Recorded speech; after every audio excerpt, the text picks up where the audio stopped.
Segunda carta del apóstol Pablo a los tesalonicenses, este es el capítulo 3.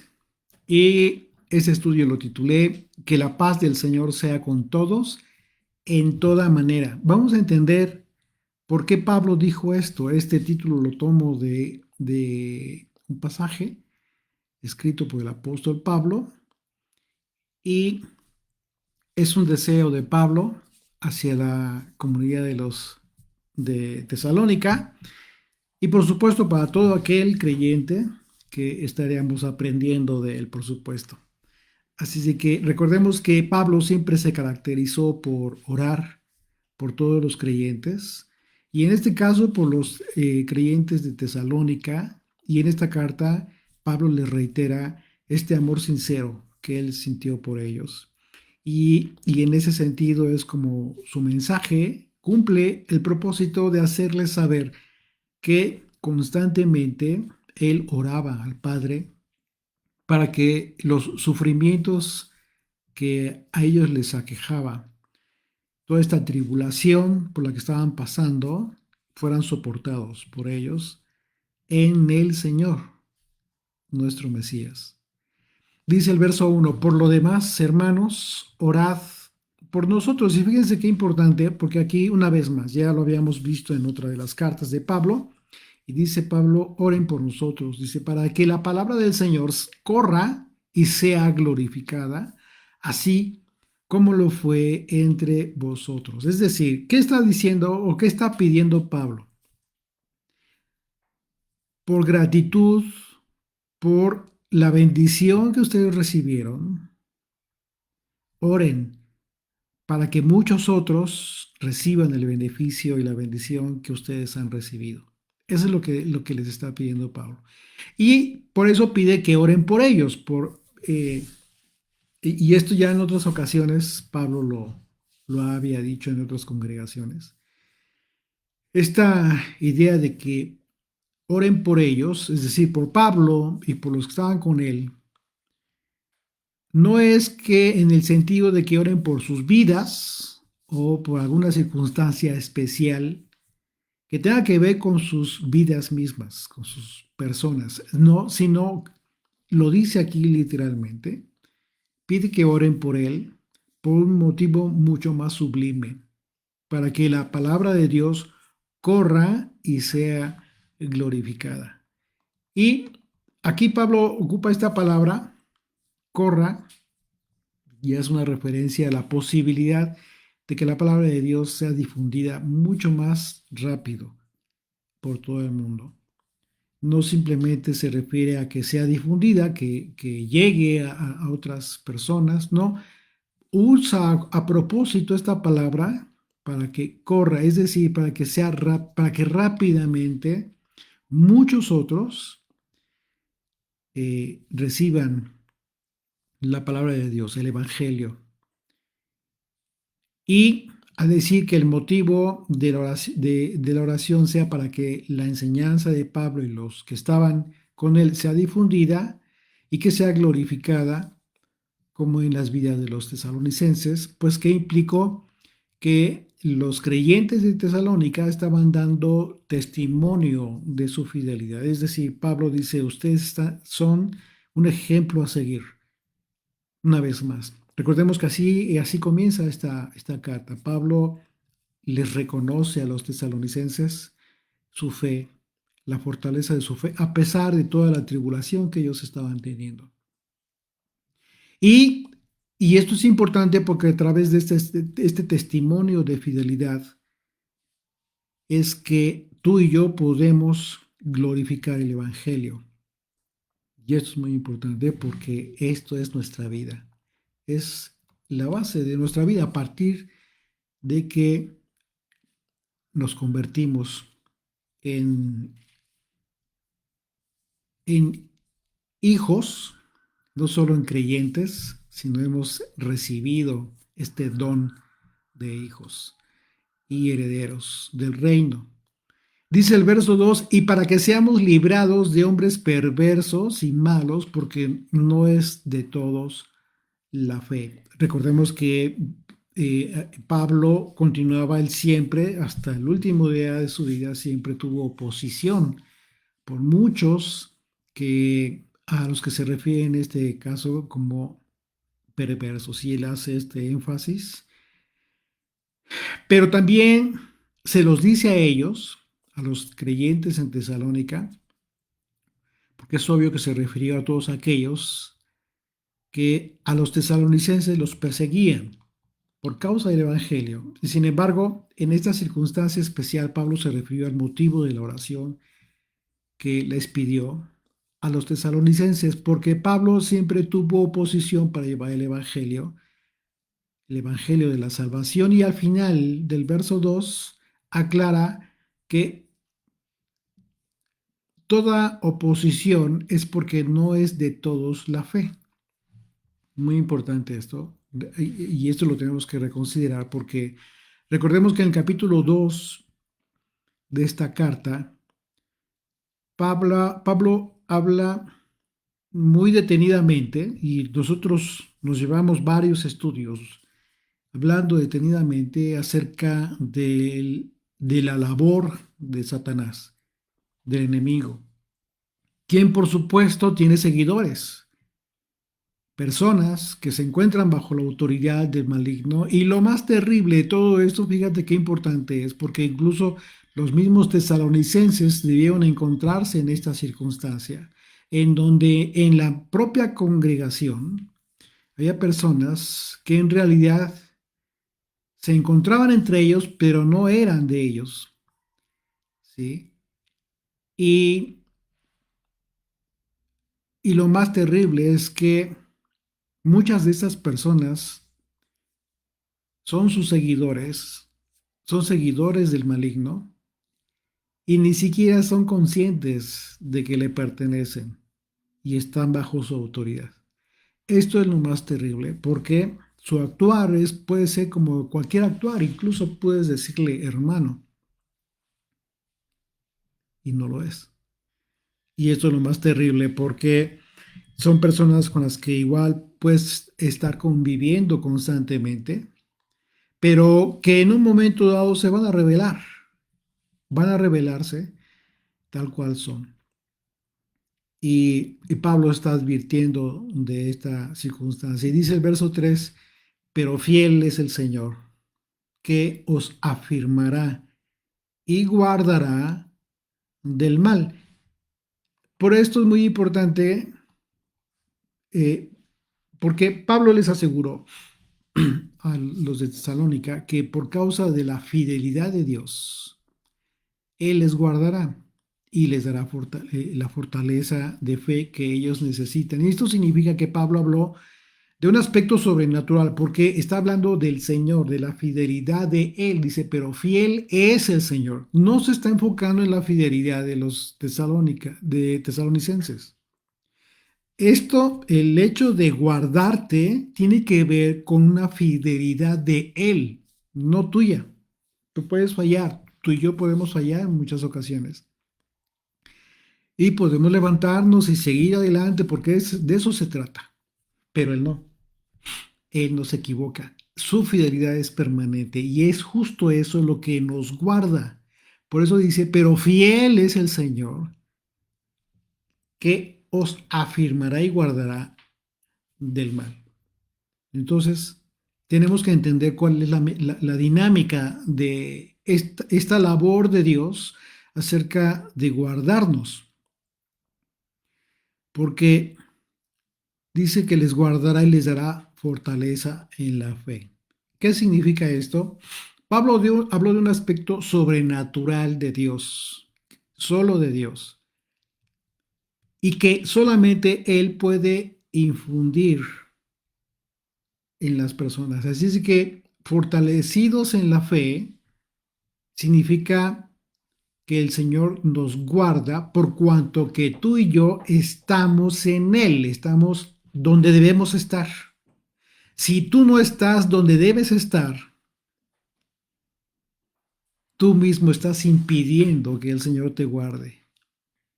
Solamente cuando estamos afirmados en la voluntad de Dios, nosotros recibimos ese poder espiritual que no proviene de nosotros, sino de Dios. Por eso es muy importante entender por qué Pablo dice, pero fiel es el Señor. No es que le adjudique una responsabilidad al Señor, no, Él la sabe, Él conoce el carácter de Dios, conoce el amor de Dios por su pueblo. Y es en ese sentido que dice, por causa de Él, por causa sobrenatural, pero tienes que permanecer en Él. Dice el verso 4, y tenemos confianza respecto a vosotros en el Señor, en que hacéis y haréis lo que os hemos mandado. Aquí está. Este es el complemento. Esta es la condición para que Dios te guarde. ¿Quieres que el Señor te guarde? Bueno, dice Pablo, tenemos confianza respecto a vosotros en el Señor. Es decir, tenemos confianza de que ustedes van a estar en el Señor haciendo, ¿sí?, todo lo que les hemos mandado. Porque ¿qué fue lo que les mandaron? ¿Que anduvieran sacando demonios? ¿Que anduvieran yendo a evangelizar a los judíos? ¿Que anduvieran haciendo tanta cosa que hoy en día hacen mucha gente que no es parte de la labor en realidad?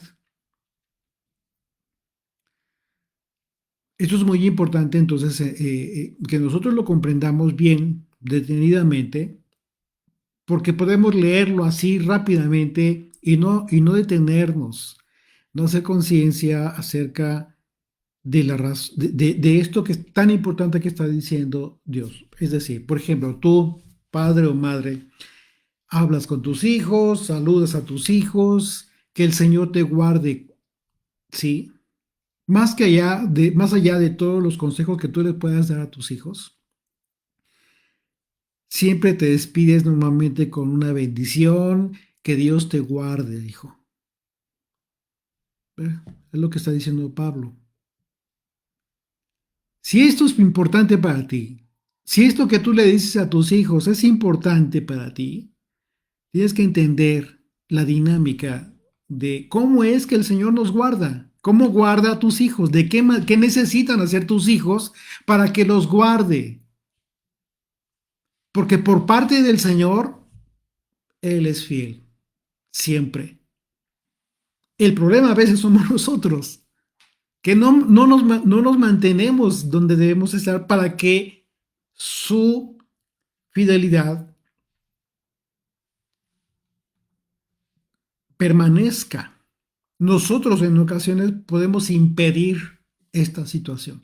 No porque Dios no sea poderoso, por supuesto que Él puede hacerlo todo, pero Él es justo, fiel, no solamente fiel en cuanto al amor, sino en cuanto a su palabra, en cuanto a la justicia, en cuanto a la fidelidad también de los que en Él creemos. Entonces, pero fiel es el Señor que nos va a afirmar y nos va a guardar. Y dice Pablo, y tenemos confianza respecto a vosotros en el Señor, que van a ser, dice, en que hacéis y haréis lo que os hemos mandado. Es decir, lo están haciendo y lo van a seguir haciendo. Están en el lugar correcto y van a permanecer en el lugar correcto a pesar de toda tribulación. ¿Para qué? Para que el Señor les guarde. En esta expresión de Pablo, él expresa a los tesalonicenses, por un lado, su confianza en ellos. Y bueno, si analizamos esto que hizo Pablo, representa una gran enseñanza, no solo para quienes ejercen un ministerio en el que comparten el Evangelio, sino para todos los que somos padres, los que tenemos la bendición de ser padres, madres, porque esas palabras que Pablo expresó, pues tuvo por otro lado, en otro aspecto, algo bien importante, porque no les dijo no quiero que me fallen, no vayan a ser infieles, como expresando una cierta desconfianza. O sea, sería lo contrario a a lo que él escribió. Dice, y tenemos confianza respecto de ustedes. Tenemos confianza. Entonces, cuando tú hablas con tus hijos, lo mejor sería eso. No decirles, no quiero que hagas esto. Mira que ya te dije, no me vayas a desobedecer. No, como normalmente a veces lo hacemos. Y esto es una enseñanza de Pablo para todos nosotros, porque le debemos hacerles saber a nuestros hijos, debemos hacerles sentir que confiamos en ellos, que les amamos, que confiamos en ellos. Y después de hacerles saber que confiamos en ellos, que sabemos que siempre van a hacer lo correcto, como lo dijo Pablo. Y sabemos que hacen y seguirán haciendo lo correcto. Dice el verso 5. Y el Señor encamine vuestros corazones al amor de Dios y a la paciencia del Mesías. Pablo se refirió a la perseverancia. Aquí está hablando de una perseverancia y cuando habla del Mesías, se está refiriendo a la perseverancia que le permitió a Yeshua conquistar la cruz. Y eso solo fue posible como a través de un poder sobrenatural otorgado por Dios. Y en ese sentido es que Pablo expresó su deseo de que los tesalonicenses sean fortalecidos en sus corazones. ¿Esto qué significa? Bueno, significa que el Señor trae orden a nuestras vidas. El Señor trae orden a nuestros corazones. Es en referencia, este orden es en referencia a la forma en que vemos las cosas, la percepción que tenemos de nuestras propias vidas encaminadas hacia el reino. ¿Cómo es que ves tu vida? ¿Cómo es que tú, como haciendo una autocrítica o autoanálisis, cómo ves tu vida? ¿Está encaminada hacia el reino o está encaminada a permanecer en este mundo? Está encaminada hacia aquellos que van a ser tomados, arrebatados en su momento, o está encaminada para quedarse.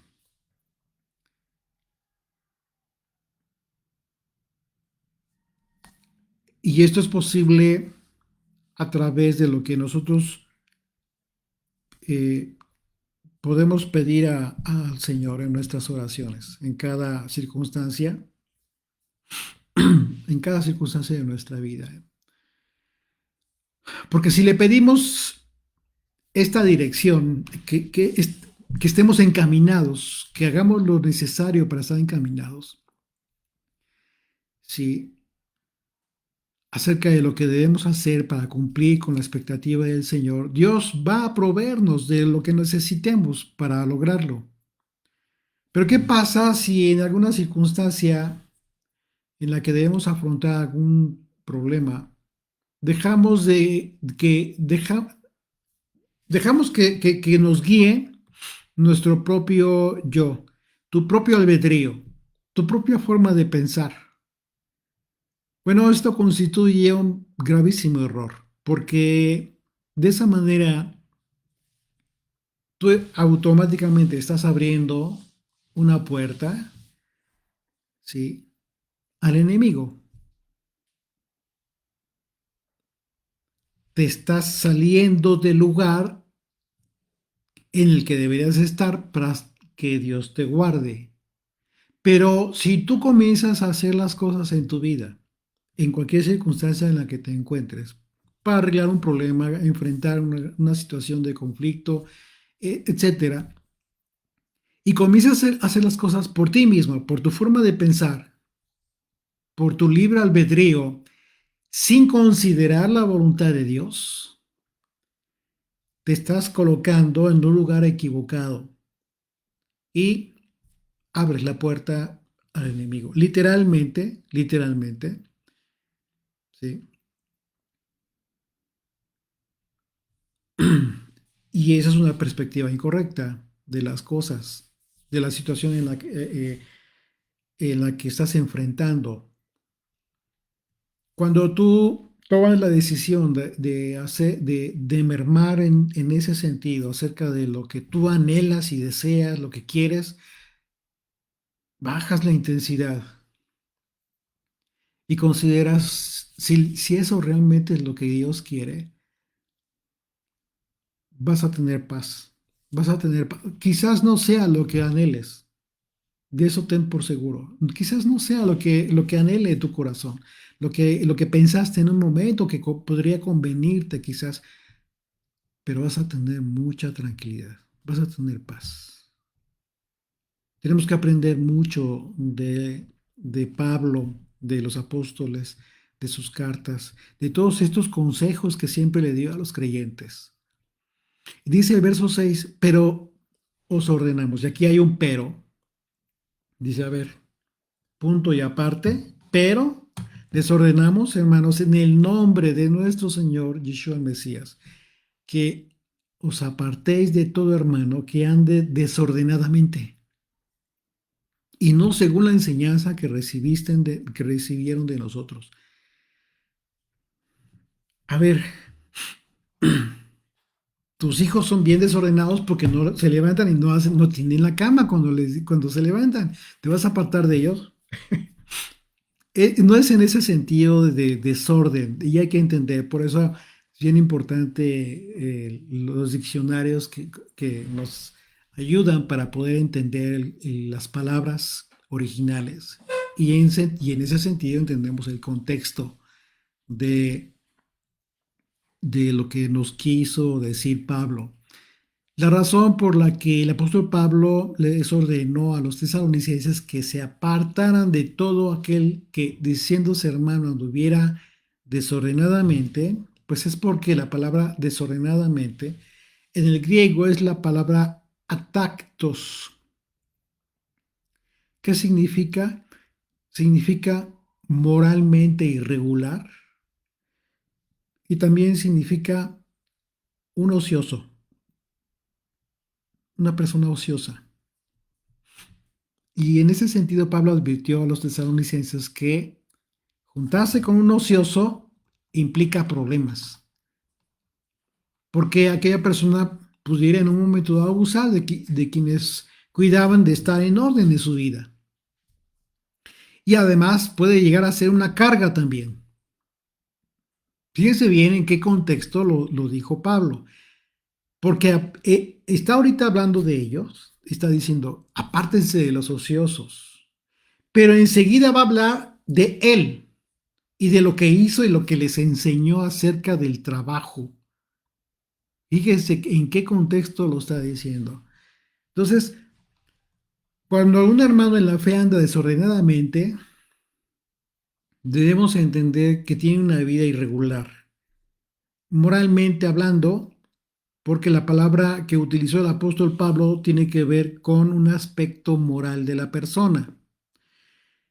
Dice el verso 7, porque vosotros mismos, en el contraste, sabéis de qué manera debéis imitarnos. Es decir, ustedes mismos saben cómo deben de imitarnos a nosotros, dice, y se está poniendo de ejemplo Pablo, que fue lo que vieron en nosotros. Dice, pues nosotros no anduvimos desordenadamente entre vosotros. Así es de que una vez que ya analizamos esta palabra desordenadamente, en el griego, que en el contexto de la carta de Pablo se refiere a la ociosidad, lo que el apóstol Pablo está expresando es que él no fue un ocioso, literalmente, sino todo lo contrario. Nunca comió sin haber trabajado antes. Y aquí lo dice, verso 8, ni comimos de balde el pan de nadie. Hay que poner mucha atención en las palabras de Pablo. No es que esté cayendo en un error de orgullo, de vanidad, no. Está diciendo, nosotros pusimos el ejemplo. Ustedes aprendieron de nosotros y lo que aprendieron de la palabra de Dios, del Evangelio, se refleja en nuestras propias vidas, siendo personas en orden. Una persona que está en orden no es una persona ociosa. Una persona que está poniendo en práctica en su vida el Evangelio mismo, la palabra de Dios, no puede ser una persona ociosa. Eso es totalmente contradictorio.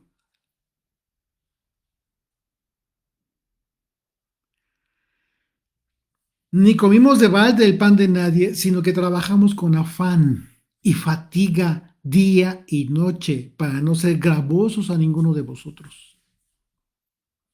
Aquí la palabra que utilizó el apóstol Pablo, trabajamos, en el griego, es la palabra ergasomi, que significa trabajar, tal cual, pero esta palabra deriva de la palabra griega ergon, que también significa trabajar, pero con una implicación, la implicación de realizar un esfuerzo físico. Y en este sentido, el apóstol Pablo se refirió a que él realizaba un trabajo que requería de un esfuerzo físico. Y esto es confirmado por las siguientes dos palabras que Pablo mismo utiliza al referirse al trabajo que ejercía. Con afán y fatiga, dice, tal cual. Y al analizar la palabra afán, vemos que efectivamente implica un trabajo doloroso. Es la palabra copos y se traduce como esforzarse, como reduciendo la fuerza, literalmente o figurativamente por implicación dolores, tal cual. Trabajo es una molestia, arduo trabajo, afán. Mientras que por otro lado la palabra fatiga, pues en el griego es la palabra motsos y deriva de la palabra mogos, que se traduce como esfuerzo con sudor, con duras penas. Literal, así se traduce.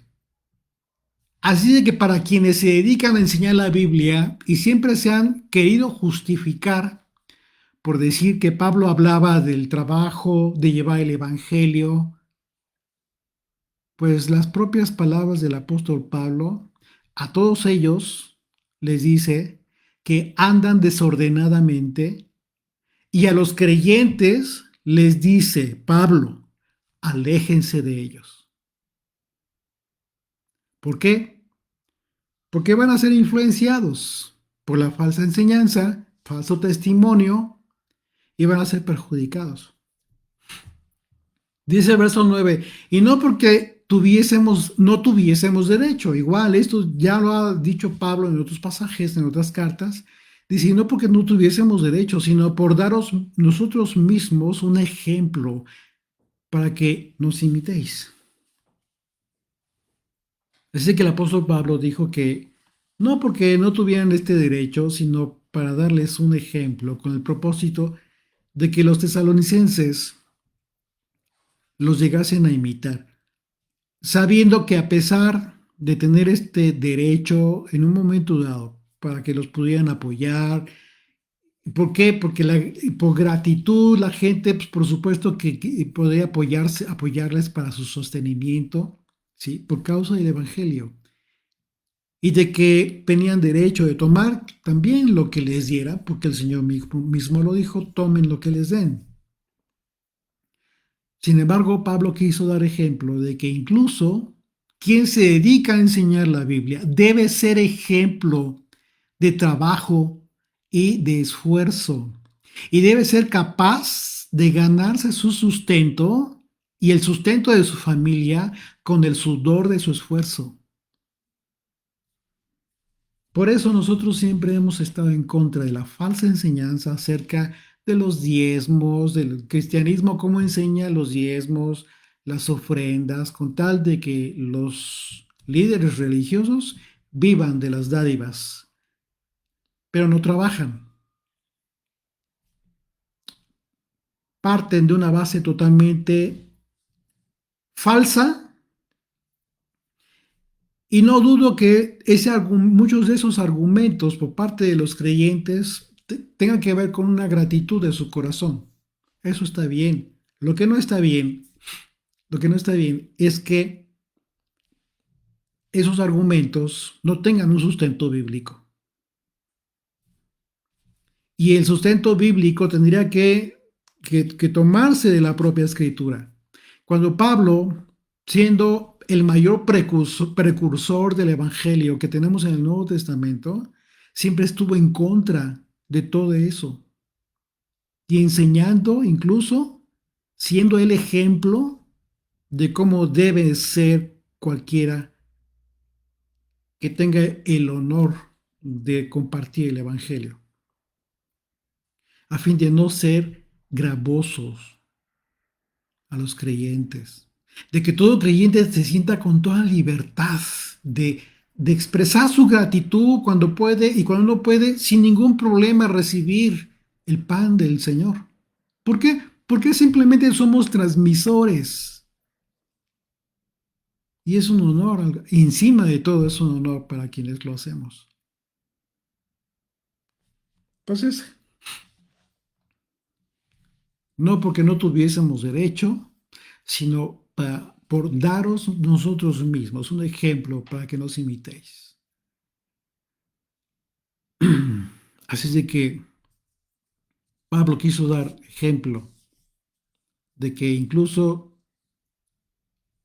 enseñar la Biblia eh, debe ser un honor, pero no debe ser una justificación para andar desordenadamente.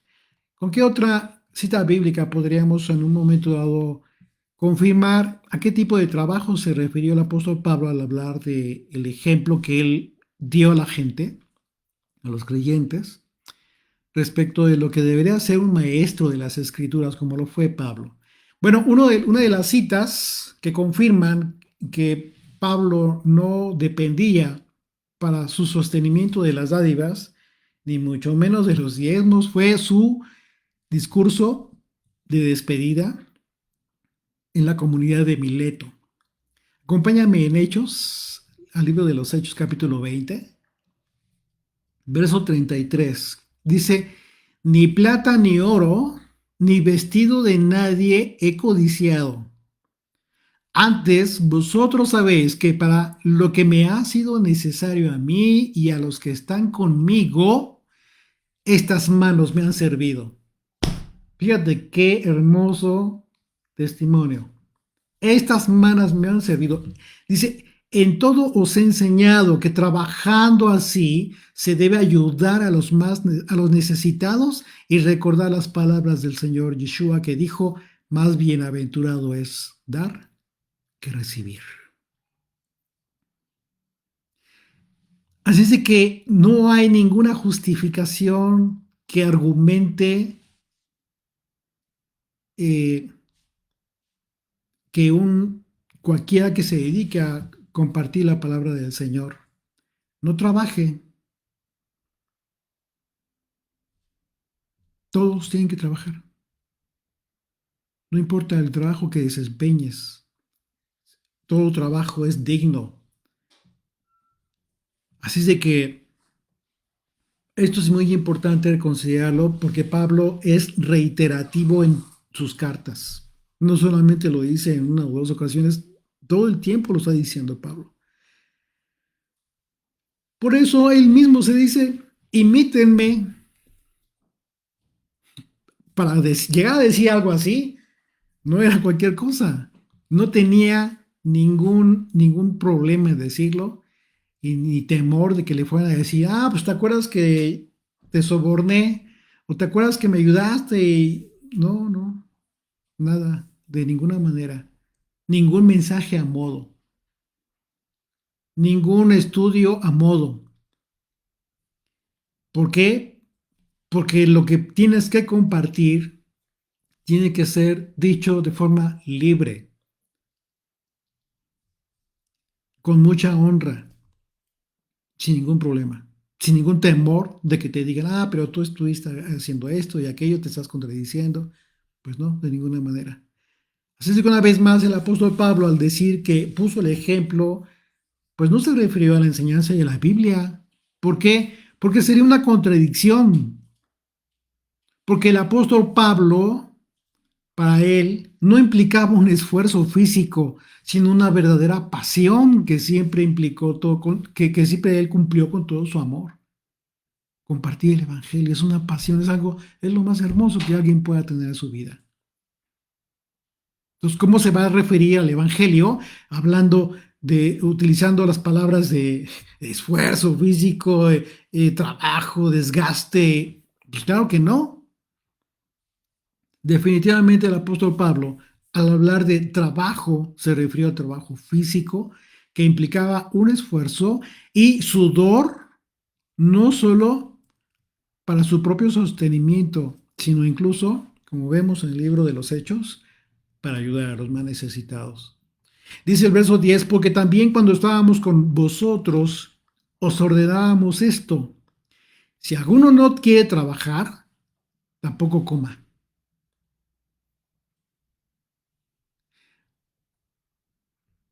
¿Tienes hijos en tu casa todavía?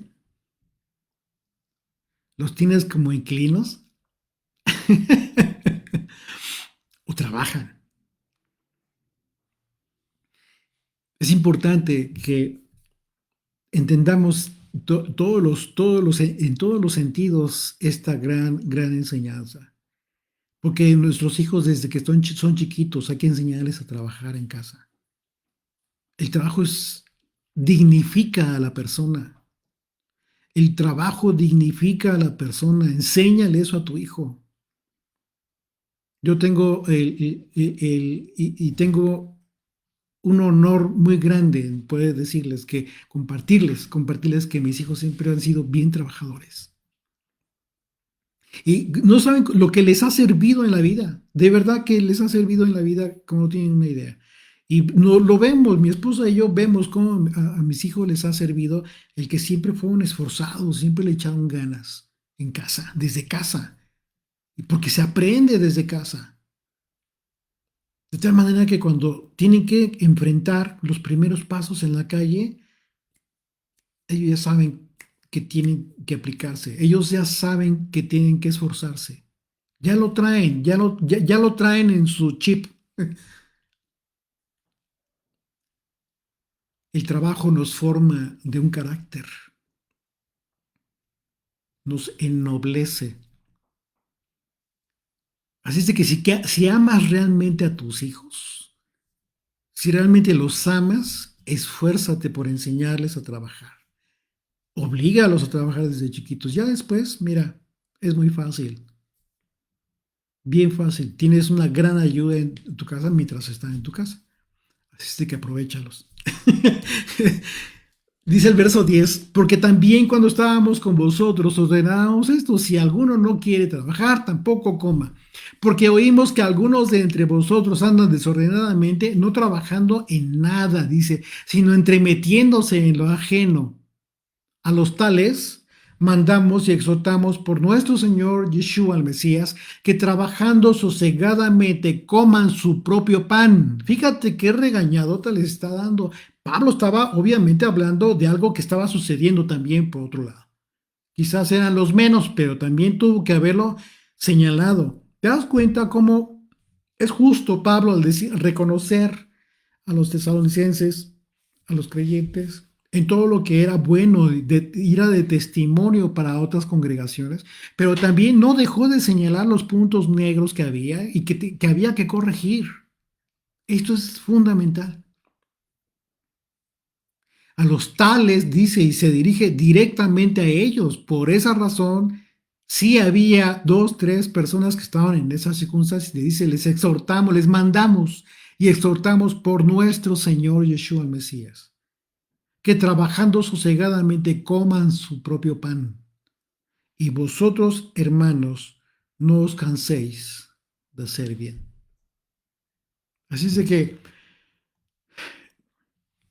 por supuesto que no es factible que el apóstol Pablo se haya referido a su ministerio, pues cuando se refirió al trabajo, ya que en el contexto del capítulo, pues refiere precisamente a quienes no trabajan y que solo estaban viviendo a expensas de los demás. Y es que es por ello que el apóstol Pablo les asegura que les ordenó, o sea, les enseñó a los tesalonicenses que si alguno no quiere trabajar, que tampoco coma. Y es obvio, pues, que la comida se adquiere ¿cómo? Pues con el trabajo remunerado. Tú vas a trabajar para traer dinero a la casa para poder comprar el alimento y de esa manera suplir las necesidades materiales de tu casa, de tu familia. Pablo en este aspecto nunca se refirió al trabajo de su ministerio. Pablo vinculó hacer el bien con el trabajo. Fíjate, por eso dice, no se cansen de hacer el bien, el verso 13. Él está vinculando, ¿sí?, hacer el bien con el trabajo, con el comer nuestro propio pan, como consecuencia de nuestro esfuerzo en el trabajo. Y esto, pues, por supuesto que Pablo lo vivió en carne propia. Por eso hablaba de esa manera, por eso escribió de esa manera.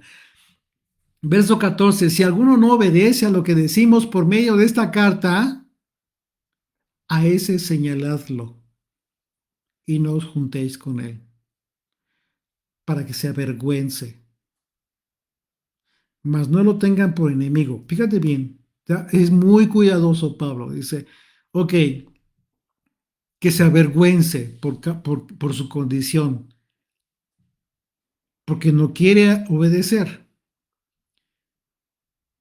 pero no lo tengas por enemigo a pesar de eso, no lo tengas por enemigo, sino amonestarle como hermano. Siempre habrá ocasiones en que algún hermano no esté conduciéndose apropiadamente y debemos hacer algo. Sí debemos hacer algo. ¿Qué debemos hacer? Pues no asociarte con él. Esto es y bueno, en algunas ocasiones, en congregaciones se ha entendido mal porque en algunas congregaciones los llegan a expulsar. Y bueno, yo no digo que no sea necesario en ocasiones, pero depende, ¿no? Aquí está hablando Pablo de algo muy específico, andar desordenadamente, ¿sí? Entonces, ¿es algo que pueden corregir? Sí, es algo que en un momento dado pueden corregir de esta manera, quizás no llegando a expulsarlo, solo, ¿cómo? Pues no te alíes con él, no te juntes con él, que se avergüence de su condición. Imagínate cómo se va a sentir él que todo el mundo lo hace a un lado. Bueno, pues sigue yendo a la congregación, pero todo el mundo lo hace a un lado. Entonces tenemos que tener mucho cuidado porque enseguida Pablo advierte que no se le tenga como enemigo, sino que se le amoneste como un hermano. Así de que expulsarlo de la congregación tendría que ser justificado solamente por un pecado mucho más delicado, mucho más peligroso. Y esto, por ejemplo, también lo aborda Pablo en su primera carta a los Corintios, en capítulo 5, porque Pablo se refiere a alguien que estaba cometiendo un delito, un pecado sexual. Obviamente ya estamos hablando de un aspecto totalmente diferente, mucho más peligroso, mucho más aberrante, como lo menciona ahí Pablo, dice que incluso ni entre los gentiles se nombra una situación así. Así estaba, ¿no? En aquella ocasión. Pero es algo diferente aquí. El andar desordenadamente no es tan grave, pero sí está mal. Se tiene que señalar y se tiene que corregir. Y dice el verso 16, y el mismo Señor de paz os dé siempre paz en toda manera. Fíjate cómo lo dice, cómo lo escribió. Os dé siempre paz en toda manera. El Señor sea con todos vosotros. El deseo de Pablo fue que la congregación de los tesalonicenses tuvieran paz. Una paz que tiene que ver con la acción de Dios, ¿sí? El actuar divino en diversas maneras, con tal de llevar a los tesalonicenses a la voluntad de Dios. Dios va a obrar de muchas maneras siempre alrededor de tu vida, que, de tal manera que tú tienes que comenzar a ejercer, a dar pasos. Y estos pasos te tienen que llevar a dónde? Hacia su voluntad.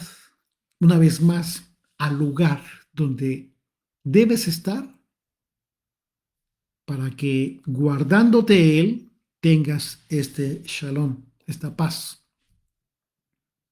Esa es la paz que desea Pablo en el contexto de todo este mensaje de esta segunda carta. Por eso dice el texto, os dé paz, os dé siempre paz en toda manera, dice en toda manera. Y si es en toda manera, es necesario el actuar de Dios a través de su Espíritu.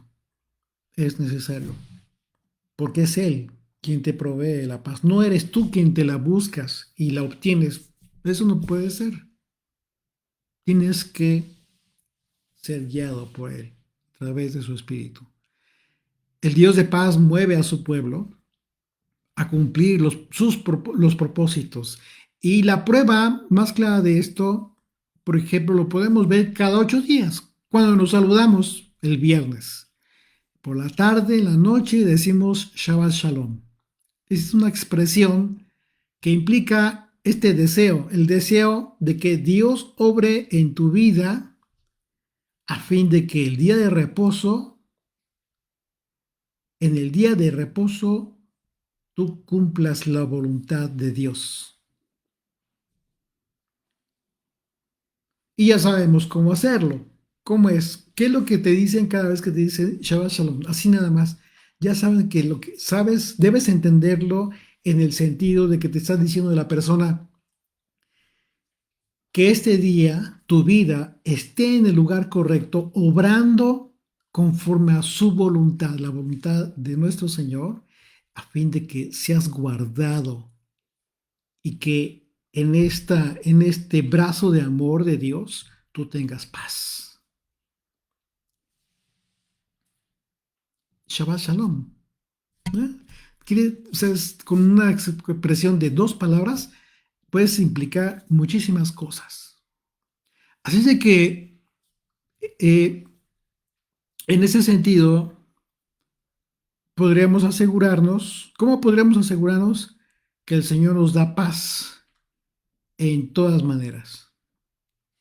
Bueno, haciendo su voluntad, procurando siempre hacer su voluntad. Y si no sabes cuál es su voluntad, ora al Señor para que sea Él, para que sea su voluntad la que sea tu expectativa de cumplir en tu vida y no tu propia voluntad. Verso 17. La salutación es de mi propia mano, de Pablo, que es el signo de toda carta mía, así escribo. Esto Pablo lo escribió muy a propósito porque recordemos que anteriormente les había advertido a los tesalonicenses acerca de que se cuidaran de toda carta que no fuera de él o, o palabra que no fuera de él. ¿Recuerdan? ¿Y por qué? Una vez más, precisamente, seguramente ya se estaban dando eh, engaños eh, usando, usando la persona de Pablo, el nombre de Pablo, para generar confusión, para dar un mensaje distinto, un evangelio que no es el evangelio del Señor. Y así es de que aquí es muy claro, ya al terminar la carta, esta segunda carta, Pablo dice, la salutación es de mi propia mano, de Pablo, dice, que es el signo en toda carta mía. Así escribo. la gracia de nuestro Señor Yeshua, el Mesías, sea con todos vosotros. Amén. Pablo concluye deseando que la gracia del Señor, de nuestro Mesías, esté con todos los tesalonicenses. Y la forma como concluye Pablo esta carta revela el anhelo de una acción de tracto continuo, tracto continuo. ¿Qué significa esto? Que sea permanente, por cuanto que la gracia es justo la libertad que nosotros hemos recibido por la influencia divina en nuestras vidas. ¿Sí? Una libertad no para hacer lo que nos venga en gana, ¿no? Es una libertad para cumplir su voluntad. Por causa de la gracia, las personas tienen una conformación en la voluntad de Dios y no en su propio albedrío. Solamente por causa de la gracia tú puedes conformarte cumpliendo la voluntad de Dios.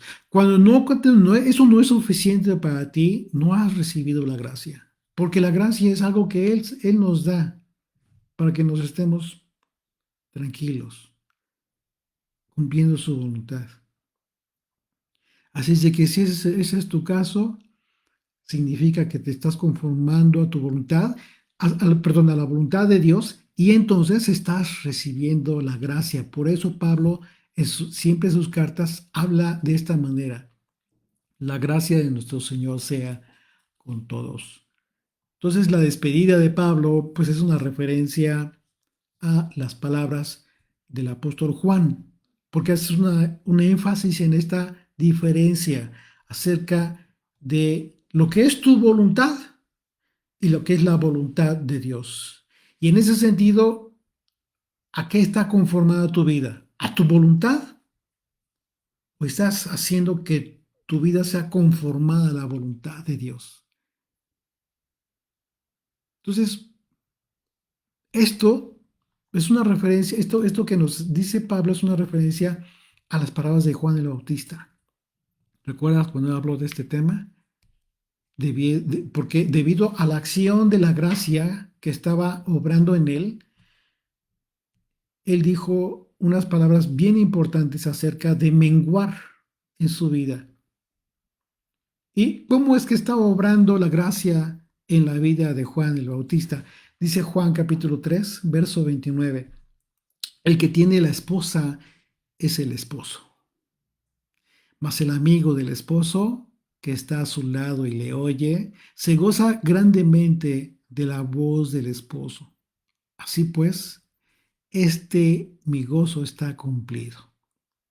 Es necesario que él crezca, hablando de Yeshua, pero que yo mengüe.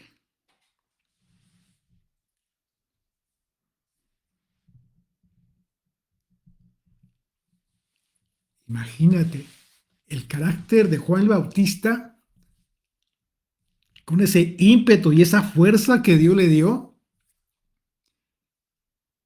diciendo es necesario que yo mengüe. ¿Y por qué fue estas palabras? Porque fueron sus discípulos diciendo, Señor, que tranquilos, es el tiempo. Ese es el tiempo. Y yo estoy gozoso. Es necesario que Él crezca y que yo mengüe. Y que nosotros menguemos significa que nuestros deseos, nuestras aspiraciones personales, todo lo que nosotros deseamos debe disminuir, debe de cesar en intensidad para que la paz de nuestro Señor Yeshua entonces pueda ser con nosotros en toda manera. El Señor es fiel, nos toca a nosotros menguar para que su voluntad se cumpla en nuestra vida. Amén.